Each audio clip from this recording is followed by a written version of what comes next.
पूरा विश्व कोरोना संक्रमण से जूझ रहा है और उसमें भारत भी पीछे नहीं है। हालांकि और देशों की अपेक्षा भारत में बहुत कम केस निकलकर सामने आ रहे हैं, जिस तरह की यहाँ की आबादी है।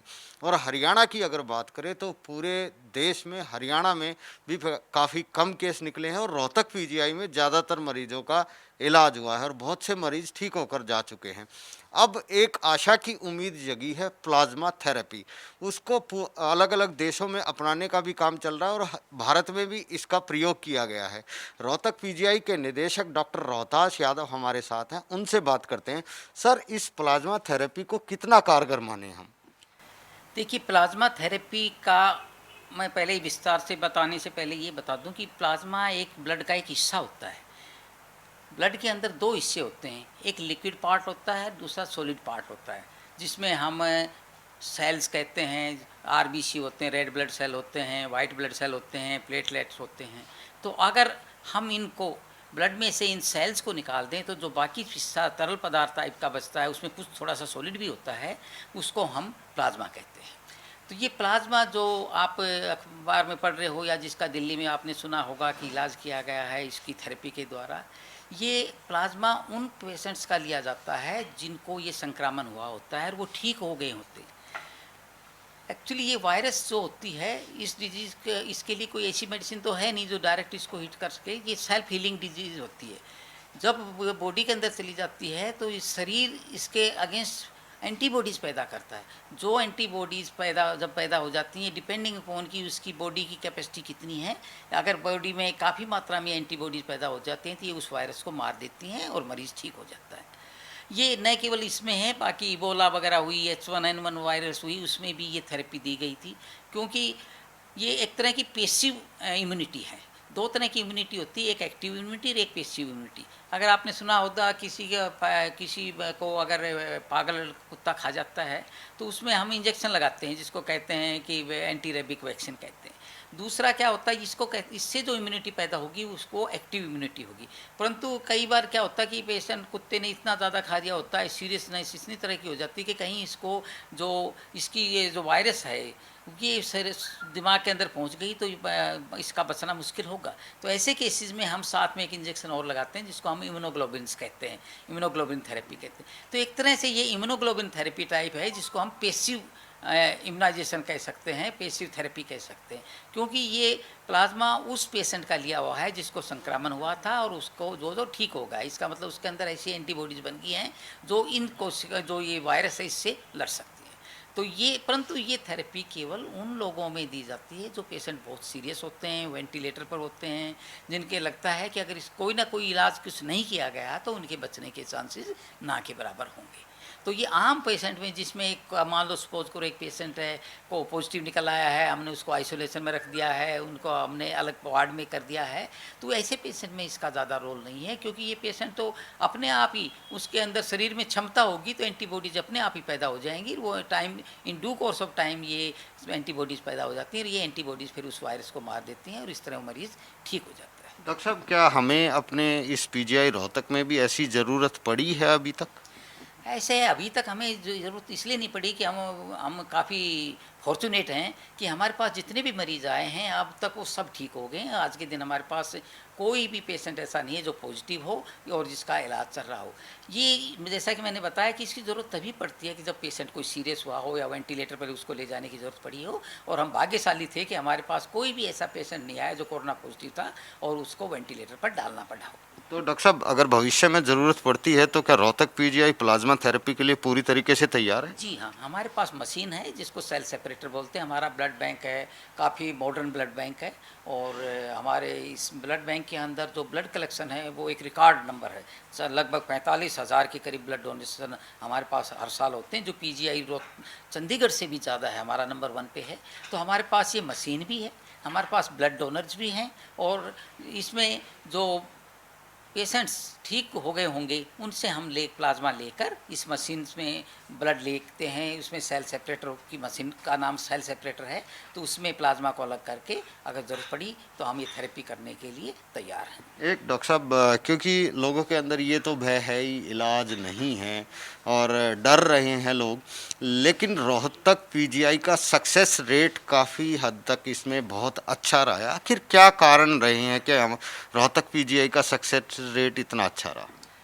देखो, मैं सबसे पहले तो अपने स्टाफ को, डॉक्टर्स को, नर्सिस को, पैरामेडिकल को, इवन हमारे सफाई कर्मचारी, हमारे सिक्योरिटी पर्सोनल और सभी लोगों का इतना सहयोग रहा है कि हम सब इतने अच्छे ढंग से करते रहे कि वे हमारी आइसोलेशन करते रहे। ओपीडी का भी हमने सरकार की तरफ से आदेश आने पर बंद करना पड़ा ताकि भीड़ इलाका न हो, और जो भी पेशेंट हमारे पास आया हमने उसको आइसोलेट कर दिया, जरूर उसका इमीडिएटली टेस्ट करवाया, क्योंकि हमारी टेस्टिंग कैपेसिटी भी काफ़ी है। और आज के दिन हम हमारी इंस्टीट्यूट में लगभग 500 टेस्ट पर डे कर रहे हैं, और ये सब टेस्ट फ्री ऑफ कॉस्ट हो रहे हैं। और पूरे हरियाणा के अंदर मैं बता दूं कि हमारे पास जो सुविधा है वो लगभग गवर्नमेंट सेक्टर के अंदर ही 1500 टेस्ट रोज़ाना करने की है, जिसमें हमारे दूसरे कॉलेज भी, बीपीएस खानपुर कॉलेज भी है, कल्पना चावला मेडिकल कॉलेज करनाल है, जन महाराजा अग्रसेन मेडिकल कॉलेज अग्रोवा है, और साथ में हसन मेवाती मेडिकल कॉलेज नू है। इन सब की कैपेसिटी, टेस्टिंग कैपेसिटी 1500 के करीब है, और हम किसी भी पेशेंट को मना नहीं करें। जो भी पेशेंट हमारे पास आ रहे हैं सबके टेस्ट फ्री ऑफ कॉस्ट हो रहे हैं। और हमारे यहाँ के डॉक्टर्स, पैरामेडिकल और सबको मैं धन्यवाद देना चाहूँगा कि उन्होंने समर्थन दिया, और ये ऐसा रहा कि मरीजों को सुविधा मिलने के बाद हमारे सारे मरीज, हम इतने भाग्यशाली हैं कि सभी ठीक होकर चले गए। एक डॉक्टर साहब, हमारे देश में पीपीई किट की बहुत ज़्यादा प्रॉब्लम थी, और क्या हम सफिशिएंट पीपीई किट और टेस्टिंग किट हमारे पास अवेलेबल हैं?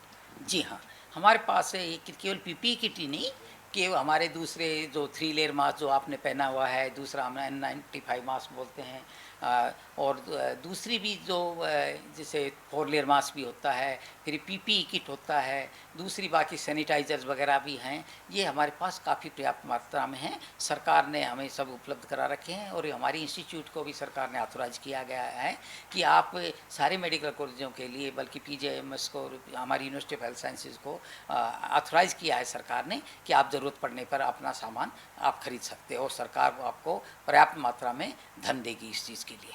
एक डॉक्टर साहब, हमारे पास एक खबर आई थी कि रोहतक पीजीआई के कुछ डॉक्टरों को क्वारंटाइन करना पड़ा है, तो क्या उस खबर में सच्चाई है, वो आपसे जानना चाहेंगे? अच्छा, ये वो अभी शायद आपने सुना होगा जो कि एक पेशेंट आया था, ये शामली से भी एक पेशेंट आई थी, फीमेल पेशेंट थी, अगर आप इसी के बारे में बात कर रहे हैं तो। ये पेशेंट एक फीमेल पेशेंट थी जिसको अबॉर्शन हो गया था, और उसकी डीएनसी सफाई वगैरह जो यूट्रस की करते हैं वो वहाँ पर हुई थी, और उसमें फिर भी ब्लीडिंग चल रही थी, और परफोरेशन हो गया था यूट्रस का, जिसमें इंटेस्टाइन उसमें बाहर आ गई थी। तो ये पेशेंट शामली से रेफ़र होके आया। हमारे जो सर्जरी के डॉक्टर्स थे, उनकी यूनिट ने, और जो हमारे गायनी का पेशेंट होने की वजह से गायनी के डॉक्टर्स थे, उन्होंने इसको ऑपरेट किया था। इसमें बात ये थी कि क्योंकि ये पेशेंट इमरजेंसी था, बहुत ही इमरजेंसी, इसको ऑपरेट करना ज़रूरी था, तो किसी के ने ये पॉसिबल नहीं था कि इसका इमीडिएट टेस्ट कराया जाए। अगर इमीडिएट टेस्ट भी कराते तो इस टेस्ट की रिपोर्ट आने में कुछ समय लगता है। तो क्योंकि पेशेंट की हालत बड़ी सीरियस थी, इसलिए इमीडिएटली ऑपरेट किया। तो उनके दिमाग में किसी के में ये आ गया बाय द, क्योंकि शामली एक रेड जोन एरिया में आता है, तो कहीं ऐसा ना हो इसका टेस्ट पेशेंट का बाहर नहीं हुआ था, तो कहीं टेस्ट पे पॉजिटिव ना हो, हम संक्रामित न हो जाएँ। तो ये डॉक्टर्स थे जो गायनी के थे, सर्जरी के थे। हमारे पास जो हमने पहले बताया कि वार्ड 7 है, हमने डॉक्टर्स के लिए और नर्सिस के लिए अलग से खाली रखा हुआ है। इसी तरह वार्ड 1 भी हमने इसलिए खाली रखा है कि ज़रूरत पड़ने पर आइसोलेशन करने के लिए, क्वारंटीन करने के लिए डॉक्टर्स या दूसरे स्टाफ हो, उनको हम यहाँ पर रख सकते हैं। तो ये डॉक्टर्स जो थे जिन्होंने ऑपरेट किया था, ये इस वार्ड में शिफ्ट हो गए थे।